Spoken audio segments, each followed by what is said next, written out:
नमस्कार मित्रों, आप सभी का लॉजिकल सनातन ज्ञान चैनल में स्वागत है। इस चैनल में हम लॉजिक के माध्यम से, विज्ञान के माध्यम से भारतीय सनातन के दर्शन को समझने और समझाने का प्रयास करते हैं, आपके प्रश्नों के उत्तर देते हैं। अगर आपको अच्छा लगे तो लाइक करें, सब्सक्राइब करें और कठिन से कठिन प्रश्न पूछें, जिससे कि आप सनातन के सिपाही बन सकें और हमको भी आपको जवाब देने में आनंद आता है, तो क्लिप बनाने के लिए कुछ सामग्री मिले। आज का प्रश्न है, जो प्रयागराज के प्रयाग यानी जो पहले इलाहाबाद कहलाता था, उसके भवानीपुर ग्राम के श्री कमलेश शुक्ला जी हैं। उनका प्रश्न है, जय राम जय जय श्री राम। सर जय श्री राम, आपसे एक प्रश्न पूछ रहा हूँ। इलाहाबाद से कमलेश शुक्ला। जब कन्या पैदा होते हैं तो कोई दिखावा नहीं, कोई सोहर नहीं, कोई गाना नहीं, कोई कथा नहीं, और जब बच्चे बेटा पैदा होते हैं तो सोहर होता है और भगवान का, सत्यनारायण का पूजा होता है और उस बच्चे का बरहो मनाया जाता है। इसका मतलब क्या है सर, बताइए। शुक्ला जी, आप प्रयाग के भवानीपुर गांव के हैं, ग्राम के हैं और आपका जो प्रश्न है, इसका यदि मैं एक शब्द में उत्तर दूं तो इसका उत्तर होगा अज्ञानता और भारत की विवशता। आज भी गांव में, और मैं समझता हूं आधे भारत में, कन्या के होने पर लोगों को उतना प्रसन्नता नहीं होती है जितनी कि एक लड़का यानी मेल चाइल्ड के होने पर होती है। इसका पहला कारण तो अज्ञानता है, दूसरा कारण हमारी विवशता है। भारत में सनातन संस्कृति के हिसाब से तो यत्र नारी पूज्यते तत्र रमन्ते देवता, जहां पर नारी की पूजा होती है वहां पर देवताओं का वास है। हमारे वैदिक भारत में तो नारियों को, कन्याओं को पूरी छूट थी। वो अपने मन का ही वर चुनती थीं और उनके चयन के लिए दूर दूर से स्पर्धाएं आयोजित होती थीं और जिस पुरुष पे वो मोहित होती थी उसी से उनका विवाह किया जाता था। ये स्वयंवर प्रथा थी। लेकिन क्या ऐसा हुआ कि अचानक हमारी विचारधारा बदलने लगी। हमारे देश में गार्गी ऐसी विद्वान हुई है, विदुषी हुई, अरुंधति ऐसी, मदालसा ऐसी, ये सब विद्वान स्त्रियां थीं।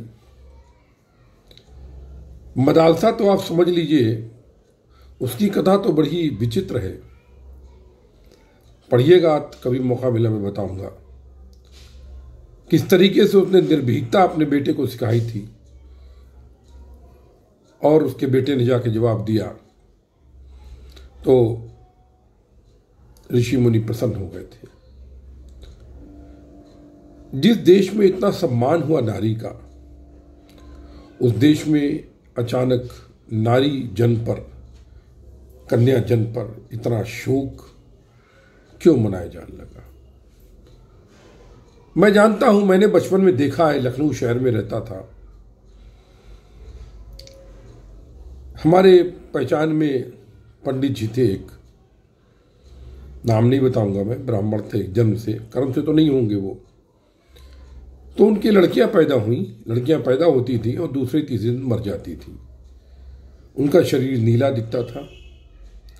तो हमारी माँ आके कहती थी कि शायद इसको अभी क्या बोले, अपने मुंह से मैं वर्णन नहीं कर सकता। ये दुखद परिस्थिति है। वर्तमान युग में तो दहेज सबसे बड़ा कारण है, जो कुरीति चली आ रही है पुराने जमाने से। लेकिन कन्या के जन्म होने पर जो विषाद की भावना है, ये आई है मुगल काल से, क्योंकि मुगल लोग जो थे वो अत्याचार करने में माहिर थे, पर स्त्रियों को हर लेना, पर बेटियों को हर लेना, अपहरण कर लेना, उनके साथ दुर्व्यवहार करना, उनको दासी बनाकर पकड़ के ले जाना अपने देश, जहाँ अरब कंट्रीज में, फिर वहाँ पर उनको 1-2 दिनार में बेच देना। इतिहास में और आजकल तो फेसबुक व्हाट्सएप पर बार आप थोड़ा भी देखेंगे आपको बहुत कुछ पढ़ने को मिल जाएगा।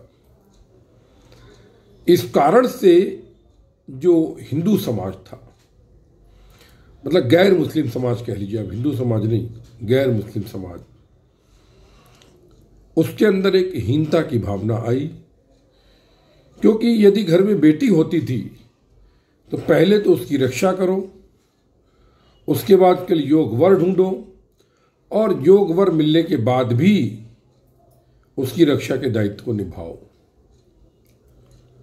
तो उस समय सामर्थ्यशाली पुरुषों के पास विवाह के प्रस्ताव ले जाते थे, तो वो एक तरीके से मूल्यांकन करते थे, भाई कौन अधिक हमको पैसा दे रहा है, धन दे रहा है, हमारी संपत्ति बढ़ा रहा है, मतलब हमारे मान में वृद्धि कर रहा है, चाहे धन दे, चाहे तन दे, चाहे मन दे, चाहे सेना दे, चाहे आदमी दे, कुछ भी दे, हम उसी के साथ विवाह करेंगे। ये होता था। और उसी समय से ये जौहर प्रथा भी चालू हुई कि पति की जब मृत्यु हो जाती थी तो राजपूतानियां धधकती आग में कूदकर अपने को समाप्त कर लेती थी। ये सब मुगलों के भारत आने के बाद ही आरंभ हुआ। शंकराचार्य, आदिगुरु शंकराचार्य जो 6वीं-7वीं शताब्दी में पैदा हुए थे, तब तक ये नहीं था भारत में। हालांकि मुस्लिम आक्रांता तो आज आ रहे थे, लेकिन इतने फैले नहीं थे भारत में, क्योंकि मंडन मिश्रा की पत्नी ने शास्त्रार्थ में भाग लेकर आदिगुरु शंकराचार्य को हराया था।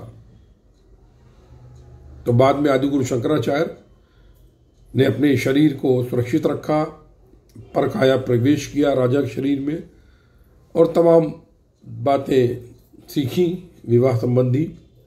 फिर राजा का शरीर त्याग के पुनः अपने शरीर में आके मंडन मिश्रा की पत्नी से शास्त्रार्थ किया था, तो मंडन मिश्रा उनके शिष्य बने थे। ये उसके बाद में आक्रांताओं का जब बहुत अधिक, पृथ्वीराज संयोगता के साथ क्या किया इन्होंने, पृथ्वीराज ने तो अपनी, मैं बार बार अपने क्लिप में लिखा है, कलयुग में सतयुग के गुणों के द्वारा उसने दुश्मन को जीतना चाहा। 17-18 बार मोहम्मद गौरी को छोड़ दिया, लेकिन मोहम्मद गौरी 19वीं बार जब जीत गया तो पृथ्वीराज की जो पत्नी थी संयोगता, उसके साथ बहुत दुर्व्यवहार किया। ये तमाम आपको व्हाट्सएप फेसबुक पर मिल जाएगा, बोलने की जरूरत नहीं है। ये भी एक बहुत बड़ा कारण था। फिर कालांतर में और भी रानियां पैदा हुई, आपने देखा होगा, इतिहास पढ़ा होगा, बोलने की जरूरत नहीं है। वो सब जौहर करती थी अपने को बचाने के लिए, क्योंकि यदि वो सुंदर होती थी, सुंदर तो होती थी, तो कोई अगर अयाश क्रूर मुगल बादशाह उनको देख लेता था तो उनके लिए पागल हो जाता था, और गाय बेगाए कैसे भी उनको हड़पने की कोशिश करता था। ये तो चला है मुगल काल में। फिर धीरे धीरे क्या हो गया, जब दहेज की प्रथा आरंभ हो गई तो एक तरीके से ये गरीबों के लिए बोझ बन गया, और गरीबों के लिए बोझ बन गया तो गांव में और पिछड़ेपन में अज्ञानता के कारण, मजबूरी के कारण भी कह लीजिए आप, और फिर ये कुरीति बन गई कि कन्या को पैदा होते ही मार देते थे। पर विज्ञान और आगे बढ़ गया तो भ्रूण परीक्षण होने लगा। भ्रूण परीक्षण के बाद भी मार देते थे। फिर भारत सरकार ने कानून बना दिया, अभी भ्रूण परीक्षण बंद करा दिया है, तो वो कानूनी रूप से मार नहीं सकते हैं अभी। और लोगों की प्रजनन क्षमता भी कम होगी तो 1 ही 2 बच्चे होते हैं। लेकिन हमारी जो पीढ़ी थी, हम 60 साल के हो गए अभी, उसमें मैंने बहुत देखा। बचपन में समझ में नहीं आता था, लेकिन अब समझ में आता था क्या होता है। तो ये जो आपने शुक्ला जी प्रश्न किया है, ये प्रश्न एक अज्ञानता का प्रश्न इसलिए है कि समाज में अज्ञानता फैली हुई है, इसलिए वो बेटी बेटे में फर्क करते हैं। फर्क तो होता है, क्योंकि कन्या ही मां बनती है, बाप नहीं बन पाता, पुरुष नहीं बनता, वो तो बाप ही बनेगा। लेकिन अज्ञानता इसलिए मैं कह रहा हूं क्योंकि जो दहेज मांगते हैं वे तो अपराध कर ही रहे हैं, नैतिक भी और कानूनी भी, और देने वाले भी कर रहे हैं।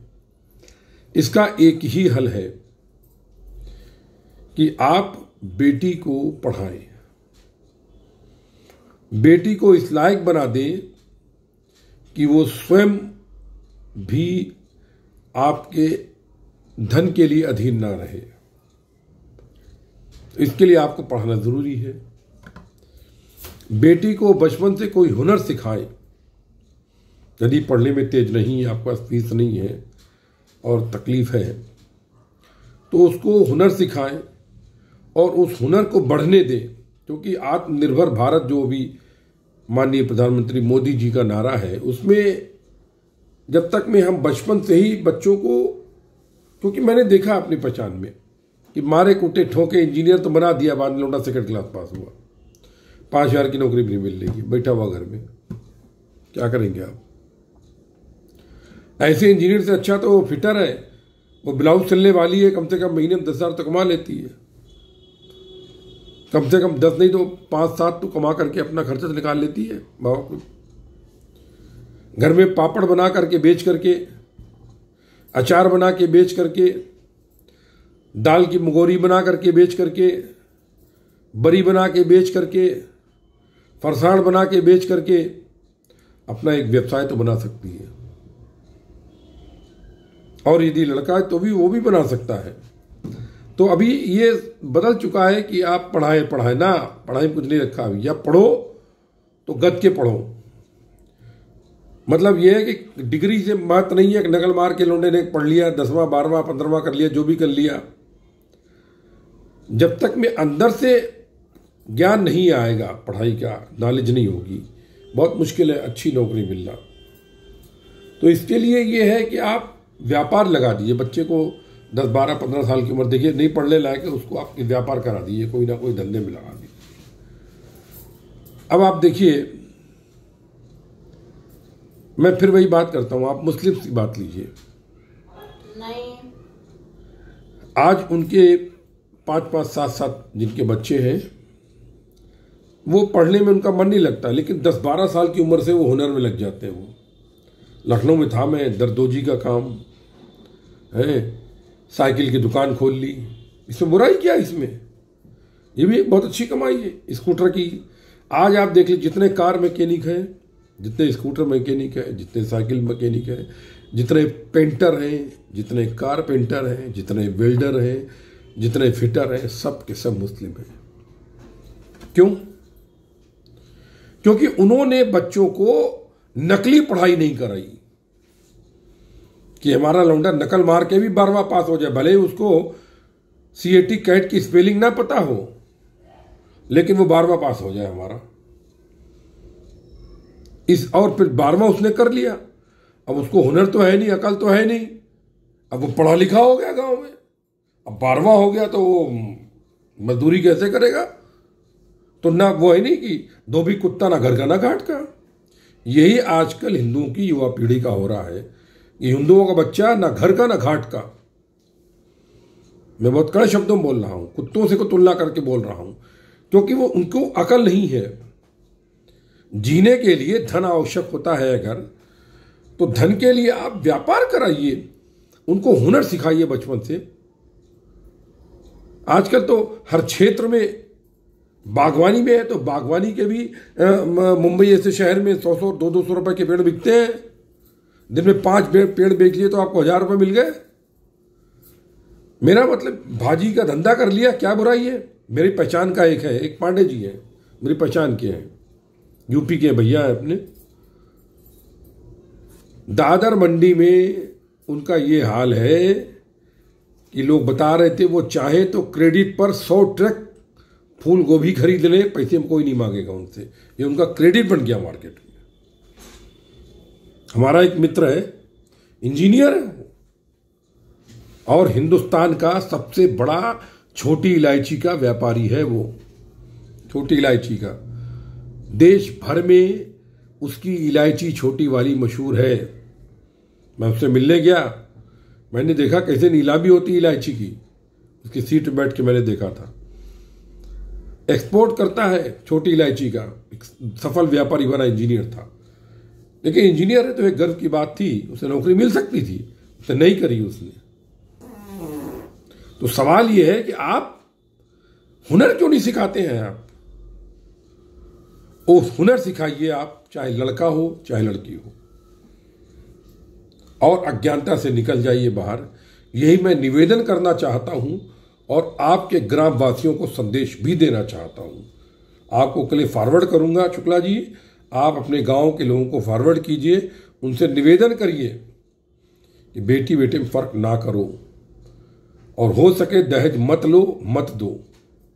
इन्हीं शब्दों के साथ जय गुरुदेव, जय महाकाली। आप सभी के हृदय में उपस्थित परम ब्रह्म को नमस्कार करता हूं। सर्वस्व ब्रह्म, सर्वत्र ब्रह्म।